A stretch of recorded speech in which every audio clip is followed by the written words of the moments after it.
अस्सलाम वालेकुम and welcome back to my channel learning with Hadi. आज हम लोग करने वाले हैं ethical issues in psychotherapy lesson number 19। तो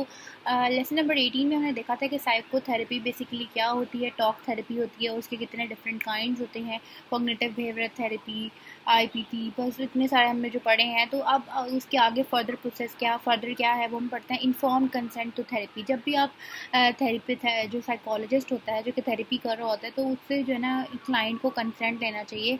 कि जो थेरेपी आप परफॉर्म कर रहे हैं उसकी नेचर क्या होगा, उसका कोर्स क्या होगा, फ़ीस क्या होगी, और कौन कौन सी थर्ड पार्टीज उसमें इन्वॉल्व होंगी, और आपकी जो कॉन्फिडेंशियलिटी है, क्लाइंट की कॉन्फिडेंशियलिटी है, उसकी लिमिट्स कितनी होंगी, कितनी बाउंड्रीज होंगी, और जो भी थेरेपी से रिलेटेड क्वेश्चन होंगे क्लाइंट के, वो उसको आंसर करने चाहिए। तो सबसे पहले लाइक शेयर सब्सक्राइब भी कर दिया करें, तो it will help me grow. Obtaining informed consent for treatment for which generally recognized techniques and procedures। अब जो है ना इसमें टेक्निक्स और प्रोसीजर्स क्या इन्वॉल्व होंगे, ट्रीटमेंट के का नेचर कैसा होगा, कौन कौन से रिस्क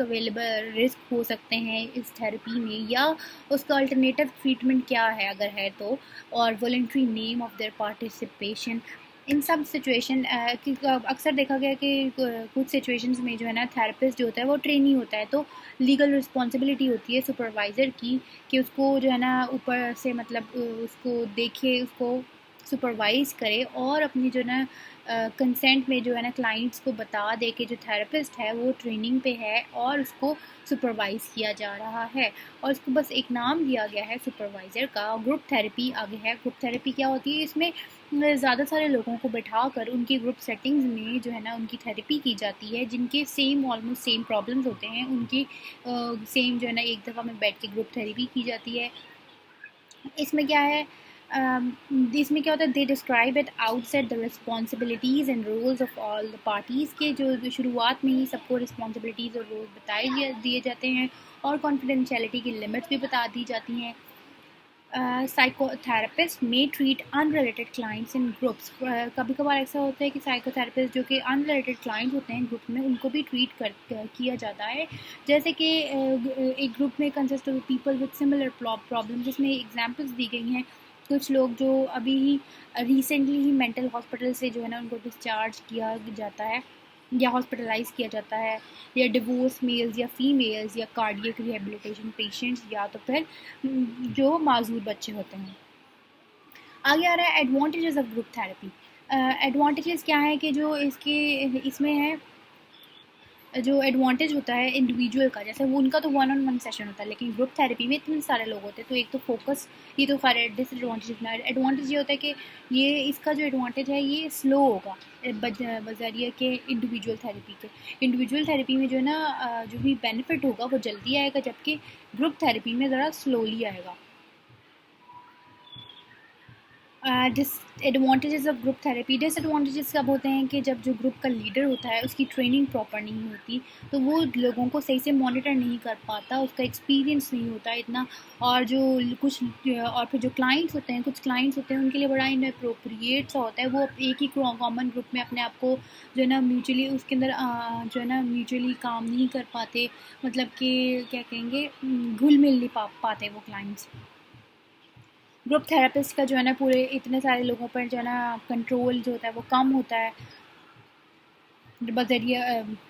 बनस्बत इंडिविजुअल थेरेपी के। प्रॉब्लम्स भी आ सकते हैं जब उसको जो है ना क्रिटिसिज्म फेस करता है, जो वो थेरेपिस्ट होता है क्रिटिसिज्म फेस कर रहा होता है, या तो कॉन्फिडेंशियलिटी के थ्रेट्स फेस कर रहा होता है, और even development of dependency on the group, तो उसको स्ट्रेस भी होने लग जाता है, might include stress resulting from this. Therapist leading group should ensure few important points to control the negative outcome। तो उसको क्या चाहिए, जो भी बंदा जो भी ग्रुप को लीड कर रहा है उसको चाहिए कि नेगेटिव आउटकम्स को रोकने के लिए कुछ इंपॉर्टेंट स्टेप्स फॉलो करे, सबको जो है ना इन्फॉर्म्ड कंसेंट बता दे, इंश्योर वॉलंटरी पार्टिसिपेशन, जो है प्रॉपर स्क्रीनिंग की जाए लोगों की,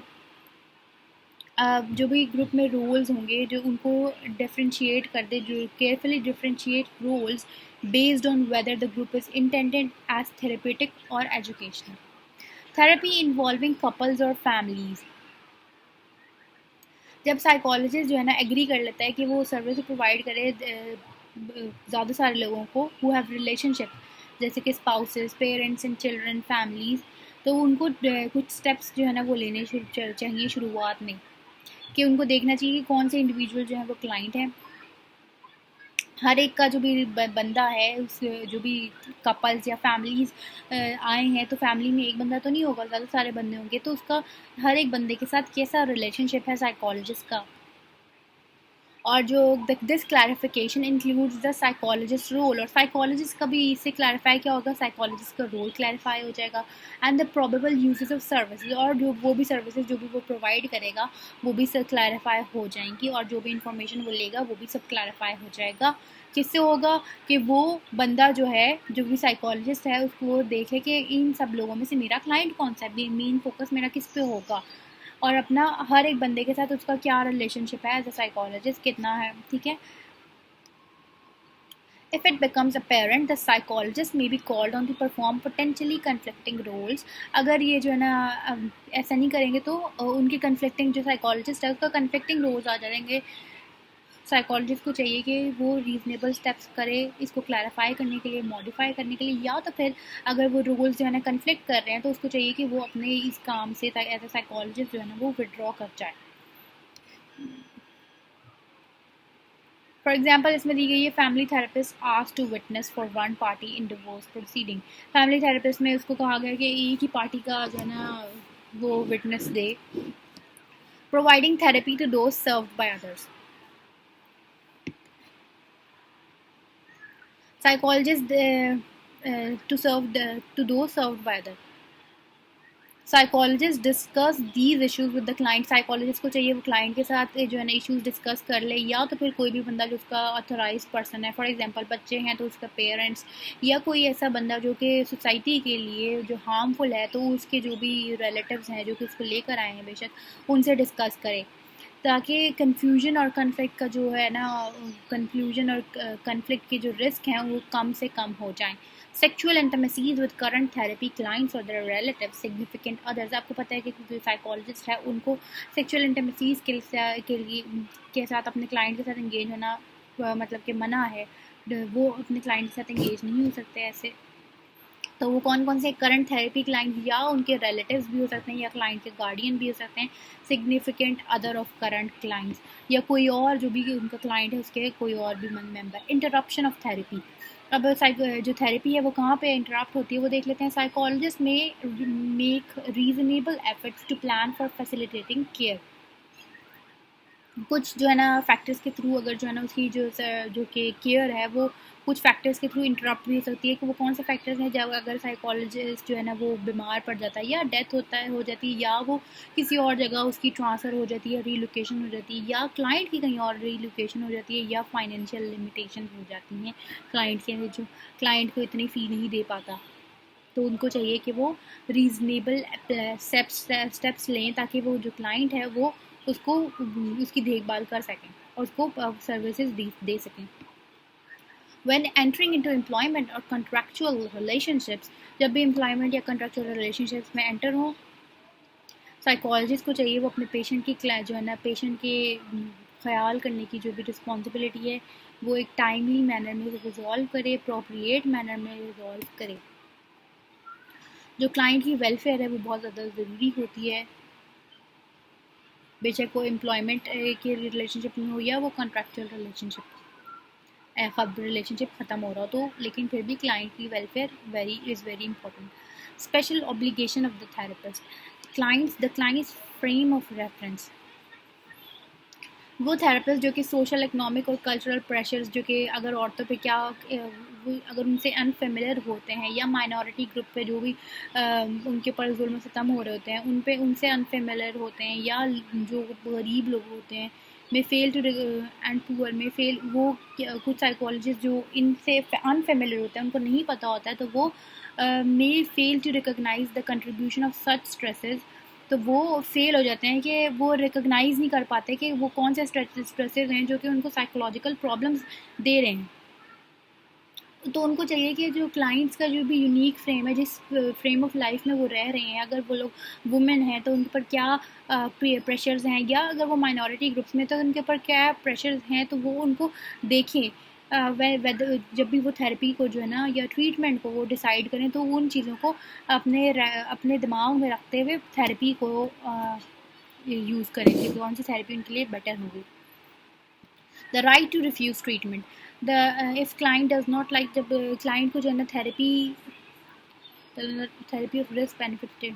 जब भी क्लाइंट को अगर कोई क्लाइंट जो है ना वो पसंद नहीं करता रिस्क बेनिफिट थेरेपी, जो भी रिस्क बेनिफिट स्टेटमेंट जो भी थेरेपिस्ट बताता है, तो वो ट्रीटमेंट लेने से इनकार भी कर सकते हैं या तो फिर वो अल्टरनेटिव ट्रीटमेंट भी ले सकते हैं।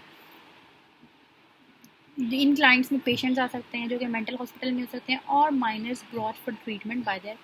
पेरेंट्स और गार्डियंस, या कोई और जो कि अपने पेरेंट्स और गार्डियंस की तरफ से लाए जाएं। Conflicting values,